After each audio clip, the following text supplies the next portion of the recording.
Hey everyone, welcome to 59 Tops Friday presented by Wax Pack Wisdom, where we talk baseball history through the cards we love.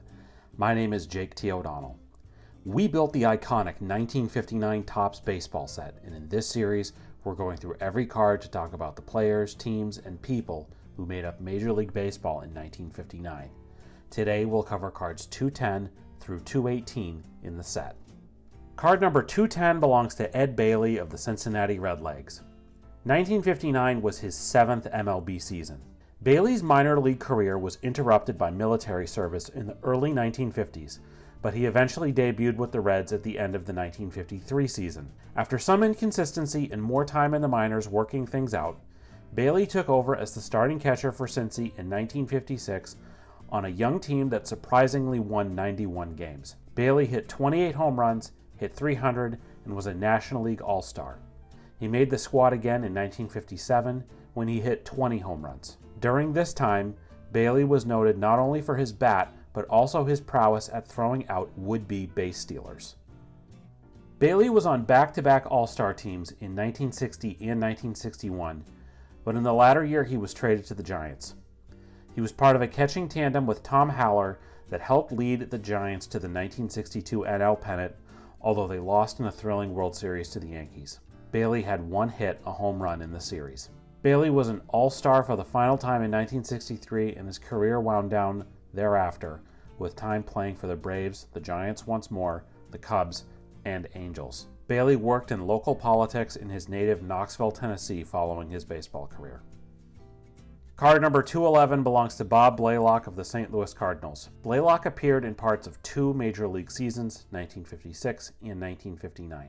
After working his way through the Cardinals system as a teenager, Blaylock had a strong year in AAA in 1956, sporting a 1.67 ERA in 108 innings. He made his MLB debut in July and was not as successful, allowing a 6.37 ERA and 45 hits in 41 big league innings. Blaylock pitched admirably in the minors, but didn't make it back to the majors until 1959 when he pitched in just 3 games and 9 innings total, allowing 4 earned runs. Blaylock stayed in the Cardinals minor league system through 1962. After his baseball career, Blaylock spent years as a successful hotel and restaurant owner and was inducted into the University of Arkansas Fort Smith Hall of Fame. As of this recording, Blaylock is 88 years old and turns 89 in June 2024.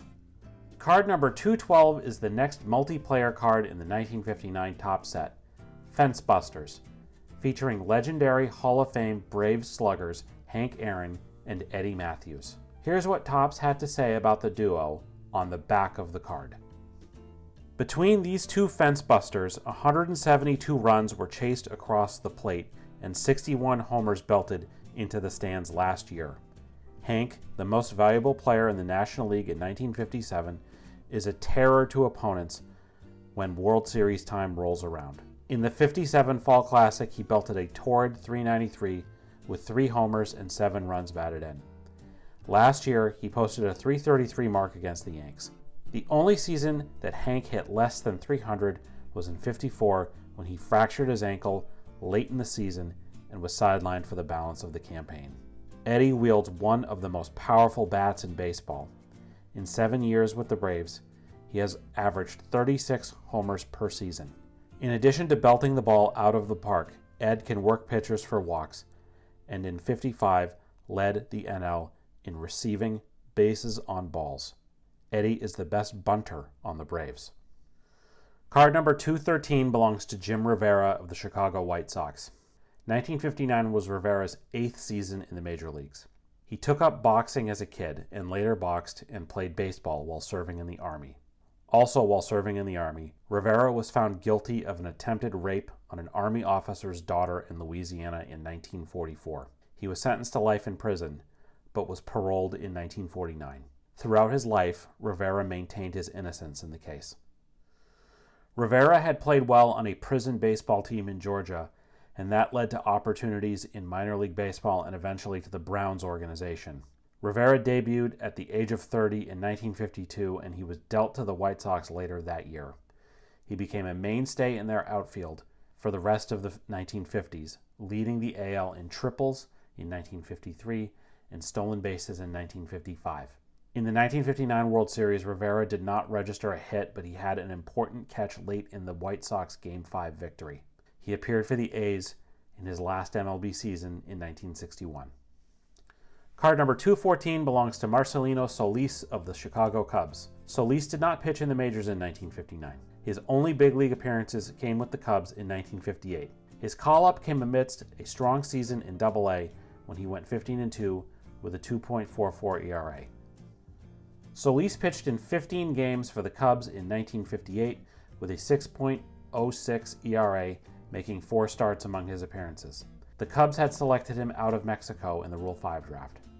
Outside of his time in the majors, Solis pitched for many years in both American and Mexican professional leagues.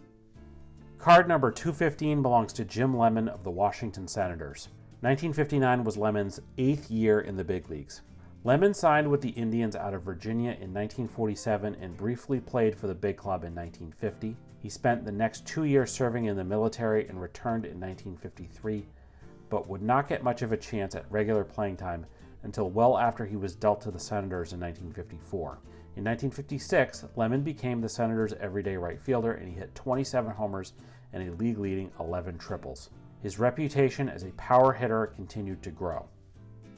In 1958, he hit 26 homers, then 33 in 1959, and then a career-high 38 in 1960, third in the AL to Mickey Mantle and Roger Maris. He appeared on both AL All-Star squads that year.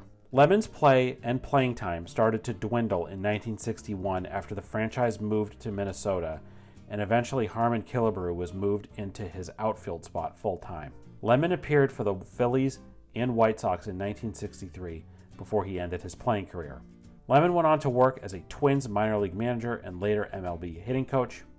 He managed the expansion Senators for 1 season in 1968 and spent the remainder of his life around the game. He was elected to the Virginia Sports Hall of Fame in 1988. Card number 216 belongs to André Rodgers of the San Francisco Giants. 1959 was the 3rd MLB season for Rodgers, who holds the distinction as the first major league player from the Bahamas after Ormond Sampson, who had played in the Negro Leagues in the 1930s. Rodgers never even saw baseball until he was 18 years old. He'd played cricket before that and took an interest in baseball because of Jackie Robinson. The Giants signed Rodgers, and he impressed in spring training 1954. He hit .387 in 1955 in the minors and debuted in the majors in 1957. Rodgers didn't get much of a chance at playing time for the Giants, and he was traded first to the Braves and then the Cubs ahead of the 1961 season. He was the regular shortstop for the Cubs from 1962 through 1964. Rodgers spent the following 3 years as a part-time player for the Pirates before his big league career ended. Despite lackluster numbers, Rodgers had a major impact on baseball in his native Bahamas, and he remains an important sports icon there. Card number 217 belongs to Carl Erskine of the Los Angeles Dodgers. 1959 was Erskine's 12th and final season in the big leagues. Erskine was a right-handed pitcher who played only for the Dodgers in Brooklyn and Los Angeles. He attracted the attention of the Dodgers in the 1940s as a high school pitcher. He joined the United States Navy following high school. Following his time in the military, he signed with the Dodgers. Erskine maintained a career 4 ERA and had a win-loss record of 122 and 78. In 1953, he won 20 games and set a World Series record for 14 strikeouts in a single World Series game. His record would remain intact until Sandy Koufax broke it in 1963. It was no surprise Erskine was named to the All-Star team in 1954. He won 5 NL pennants and was responsible for 2 of the National League's 7 no-hitters in the 1950s. Erskine pitched in 5 World Series, winning 1 in 1955, which was the first in the history of the franchise for the Dodgers. After leaving the big leagues, Erskine coached college baseball, worked in the insurance industry, and later became an author, writing about his time in the major leagues. He was active with the Special Olympics and other charity organizations focused on individuals with developmental difficulties. He founded a society to raise money for the Special Olympics. His son Jimmy was born with Down syndrome. Erskine was a beloved member of his Indiana community, donating part of his land to his community to build a new elementary school, which was later named after him. He was inducted into the Indiana Baseball Hall of Fame in 1979. In 2010, the Indiana governor bestowed upon Erskine the Sachem Award, which is the state's highest honor, for lifetime dedication to his Indiana community. In 2023, Erskine was awarded the Buck O'Neil Lifetime Achievement Award by the Baseball Hall of Fame. Erskine recently passed away on April 16, 2024, at the age of 97. He was among the last remaining members of the Dodgers' Boys of Summer teams from the 1950s. Card number 218 belongs to Roman Mathews of the Pittsburgh Pirates. This was Mathews' fourth MLB season. Signed out of Cuba, opportunities to play outfield with the Pirates were limited for a player like Mathews because of Roberto Clemente, Bill Virdon, and Bob Skinner. As such, Mathews only appeared in 308 games for the Pirates from 1955 through 1961 and was not on the 1960 World Series roster. His break came with the Houston Colt 45s when they took him in the expansion draft ahead of the 1962 season. That was Mathews' best year, smacking 24 homers and hitting .286 as Houston's everyday right fielder. He played 2 more seasons in Boston before his big league career came to a close. That's going to do it for this edition of 59 Tops Friday on Wax Pack Wisdom. Today's episode was written by Abby O'Donnell and Jake T. O'Donnell. Do you have a story about one of the peoples, players, or teams we discussed today? Let us know in the comments. We'd love to hear it. If you enjoyed this video, please give it a like and subscribe to our channel so you don't miss any of our Wax Pack Wisdom content. In the video description, you will find our source material for this episode, links to where you can follow us on all social media channels, as well as a list of our favorite nonprofits and charities. Please consider a donation to one of them if you enjoyed this content. Thanks very much for watching, and we'll see you next time on Wax Pack Wisdom. Take care.